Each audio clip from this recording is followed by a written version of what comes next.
Hello everyone. आज का हमारा टॉपिक है एंडोमेम्ब्रेन सिस्टम। आज हम ये पार्ट 1 कर रहे हैं और इसके अंदर हम सिर्फ एंडोप्लाज्मिक रेटिकुलम करेंगे। इसमें बहुत सारी ऑर्गनली और ये एक बड़ा टॉपिक है, इसलिए हम पार्ट 1 पार्ट 2 ऐसे एक एक करके हम इसको ऑर्गनलीज को डिस्कस करेंगे।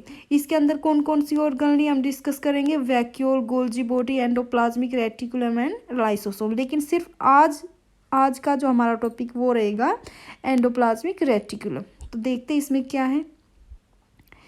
एंडोमेम्ब्रेन सिस्टम, इसके अंदर ऑर्गनलीज आती है vacuole, Golgi body, endoplasmic reticulum and lysosome. इसको याद रखने की एक ट्रिक है कि इसके अंदर इतनी सारी ऑर्गनली हैं, क्या पता हम एक आध नाम स्किप कर जाएं, तो इसको याद रखने की ट्रिक है वो से वैक्यूल, गर्ल्स में यानी जी से गोल्जी बॉडी, ER से एंडोप्लाज्मिक रेटिकुलम एंड L से लाइसोसोम। ठीक है, वो गर्ल से आपको याद रखना, इससे आपको याद रहेगी क्या इसके अंदर कौन कौन सी ऑर्गनली हैं। इसको हम एंडोमेम्ब्रेन सिस्टम क्यों कहते हैं? System operates between nuclear membrane and plasma membrane. ये सिस्टम ऑपरेट करता है nuclear membrane and plasma membrane के बीच, इसीलिए इसको एंडोमेम्ब्रेन सिस्टम कहते हैं। ठीक है, आप बेटर तरीके से डायग्राम में समझ पाएंगे, जो कि मैं आगे दिखाऊंगी। ठीक है, देयर फंक्शंस आर कोऑर्डिनेटेड। ये जो ऑर्गनली मैंने बताई है ना एंडोप्लाज्मिक सिस्टम, एंडोमेम्ब्रेन सिस्टम की, इनका फंक्शन कोऑर्डिनेटेड होता है। एक में प्रोसेस होके कोई चीज़ आगे जा रही है, फिर आगे उसको फर्दर प्रोसेस कर रहा है। तो ये जो ऑर्गनली है ये एक दूसरे से कोऑर्डिनेटेड वे में फंक्शन करती हैं। ठीक है, इसीलिए इनको एंडोमेम्ब्रेन सिस्टम कहते हैं। अब इसमें कौन कौन सी ऑर्गनली नहीं आती है?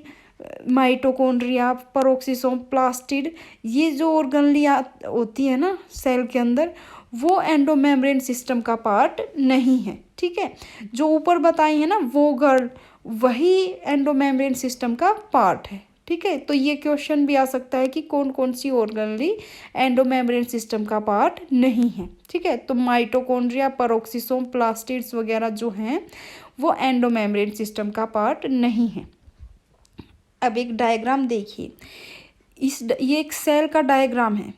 ठीक है, इसमें मैंने आपको बताने की कोशिश की है कि एंडोमेम्ब्रेन सिस्टम में कौन कौन सी ऑर्गनली हैं। सबसे ऊपर उभरा हुआ पार्ट आप देखिए, वो न्यूक्लियस है। ठीक है, न्यूक्लियर मेम्ब्रेन देखिए आप, इसको जो घेर रखा है ना न्यूक्लियस को, जो इसके अराउंड है, जिसको एनवलप टाइप, तो ये न्यूक्लियर मेम्ब्रेन है। न्यूक्लियर मेम्ब्रेन के जस्ट लगते हुए है एंडोप्लाज्मिक रेटिकुलम, जो एक ग्रीनिश कलर में यहाँ पे शो किया गया है, वो है एंडोप्लाज्मिक रेटिकुलम। ठीक है, एंडोप्लाज्मिक रेटिकुलम के आगे देखिए एक येलोइश कलर में ट्यूब्यूल्स बने हुए। ठीक है, ये है गोल्जी बॉडी।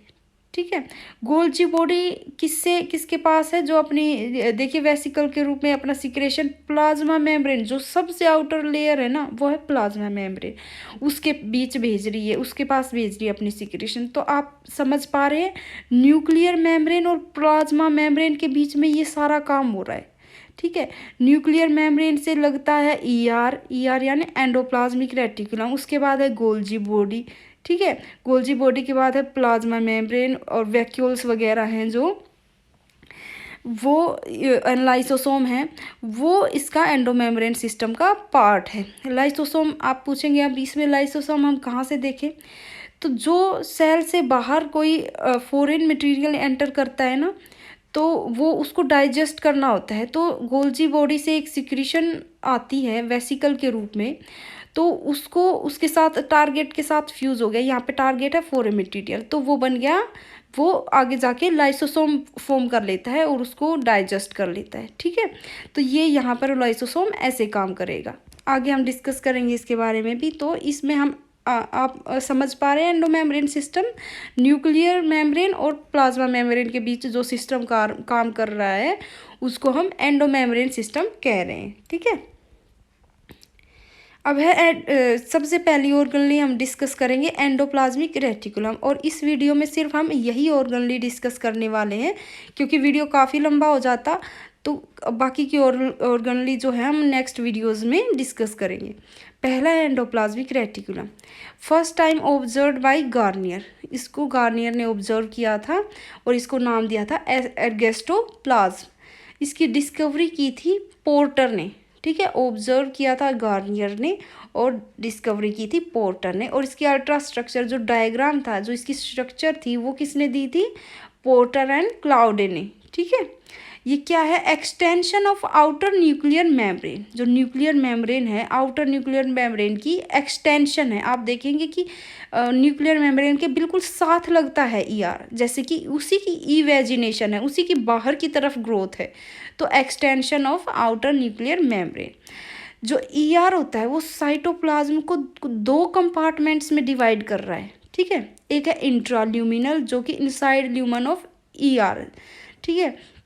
जो साइटोप्लाज्म है वो आप देखेंगे कि इंडोप्लाज्मिक रेटिकुलम एक ट्यूब्यूल की शेप में है। उस ट्यूब्यूल के अंदर जो स्पेस है ना, उसको हम ल्यूमन बोल रहे हैं। और ल्यूमन के अंदर भी साइटोप्लाज्म होगा इसका खुद का। तो जो साइटोप्लाज्म वो दो हिस्सों में डिवाइड हो गया, एक बाहर की तरफ, एक अंदर की तरफ। जो इंट्राल्यूमिनल साइटोप्लाज्म है वो ईआर के ल्यूमन के अंदर है।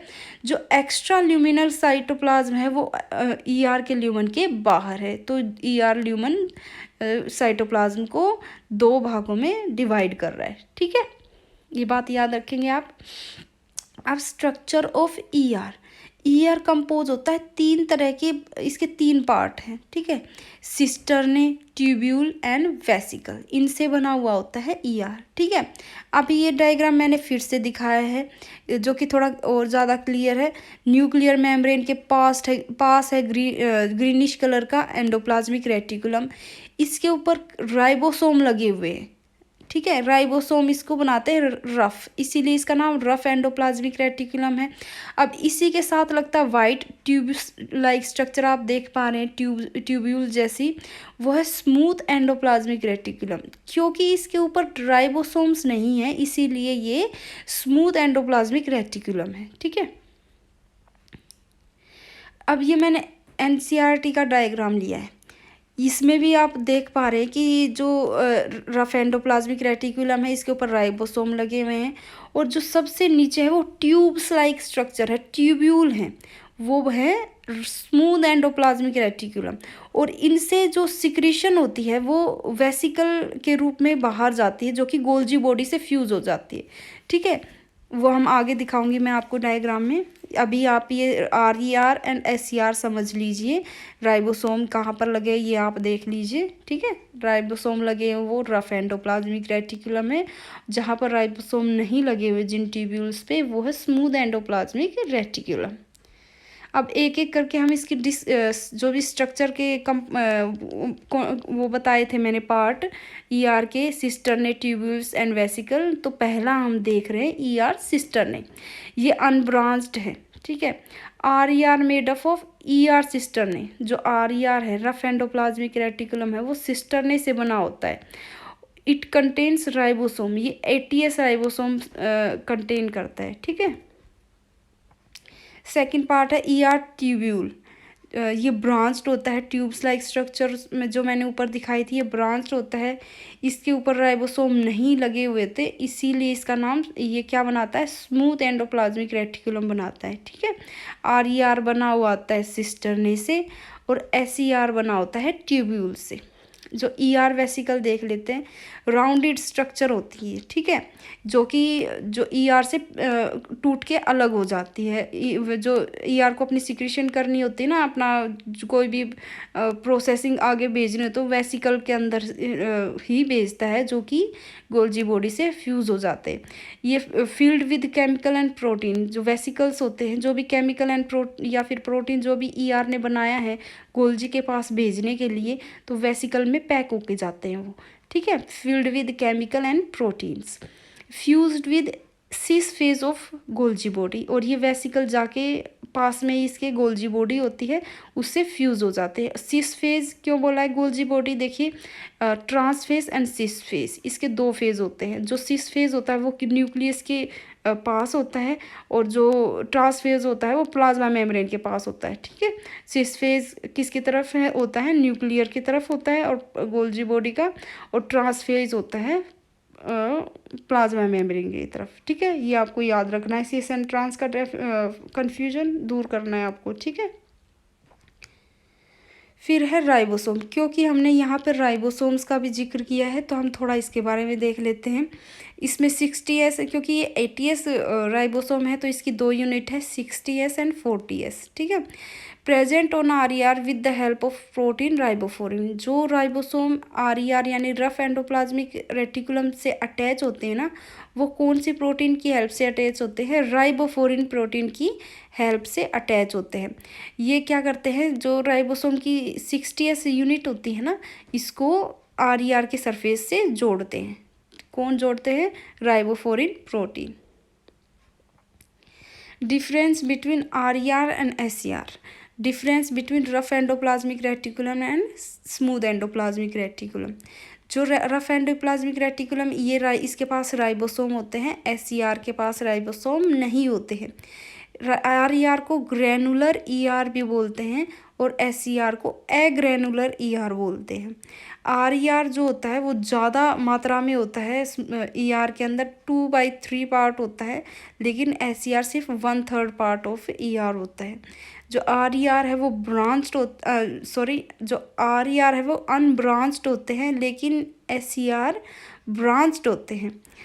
जो RER है वो सिस्टरने से बने हुए होते हैं, लेकिन SER ट्यूब्यूल से बने हुए होते हैं। जो RER है, क्योंकि इनके पास राइबोसोम है तो ये ट्रांसलेशन में हेल्प करते हैं, यानी कि प्रोटीन सिंथेसिस में हेल्प करते हैं। क्योंकि राइबोसोम इससे अटैच है तो ये साइट ऑफ ट्रांसलेशन प्रोवाइड करते हैं, प्रोटीन सिंथेसिस की साइट प्रोवाइड करते हैं। SER जो है वो किस किस में हेल्प करते हैं? वो lipid synthesis, vitamin and hormone synthesis में हेल्प करते हैं। ठीक है, जो RER है वो मोर स्टेबल है, लेकिन SER है वो कम स्टेबल है, यानी वो डायनामिक है। जो नर्व सेल में होता है तो RER मॉडिफाइड फॉर्म में होता है, क्या बना लेता है? निसल्स ग्रैन्यूल बना लेता है, और ये निसल ग्रैन्यूल न्यूरोट्रांसमीटर की फॉर्मेशन में हेल्प करते हैं। ठीक है, जो SER है वो ज़्यादा स्केलेटल मसल में होता है और इसकी मॉडिफाइड फॉर्म होते हैं सार्कोप्लाज्मिक रेटिकुलम, और ये किस चीज़ में हेल्प करता है? ये कैल्शियम स्टोरेज करता है। ठीक है, जो RER है ये कहाँ कहाँ ज़्यादा होता है? ये pancreatic, liver and nerve cell में ज़्यादा होता है, लेकिन SER क्या है? मसल्स और एडिपोज टिश्यू में ज़्यादा होता है।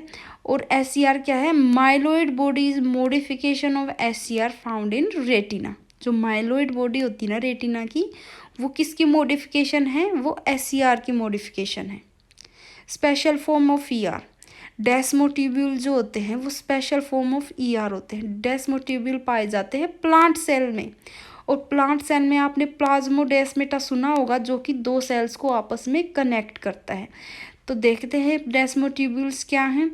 ER which passes through plasmodesmata known as desmotubules. ठीक है, helps in transport between 2 cells. जो ये क्या करता है? 2 सेल के बीच में ट्रांसपोर्टिंग का काम करता है, 2 सेल्स को आपस में कनेक्ट करता है और ट्रांसपोर्ट होता है इन दोनों सेल्स में। जो भी प्रोटीन वगैरह की जो एक सेल से दूसरी सेल में पहुंचाने होते, कुछ भी मटेरियल प्लांट में, उसमें हेल्प करता है।